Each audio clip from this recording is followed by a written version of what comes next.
I am the Tofu Golem. Please enjoy the video. In this video, I will show how to reset Audi A6 service due. Turn the ignition to accessory, navigate to the service menu, and follow the reset prompts immediately. I will guide you step by step through the MMI sequence and the dash button method to make sure the light goes out and the system records the reset correctly.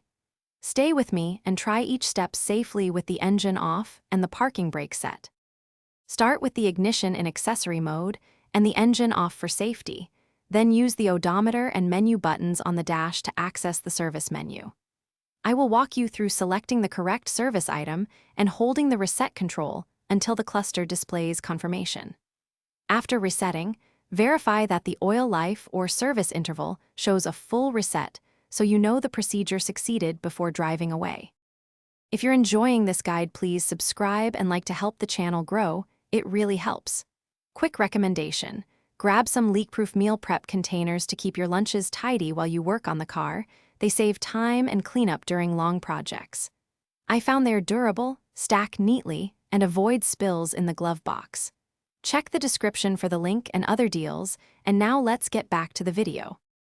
If your Audi A6 has MMI reset capability, I will explain the menu path and button presses to clear the service due notice quickly. For greater control, a VAGCOM or OBD-ROMAN2 diagnostic will reset the indicator and record the action in the car's system. I will compare the ease of MMI versus diagnostic tools and recommend when to visit a dealer for a full service record update and code clearing when necessary. Thanks for watching.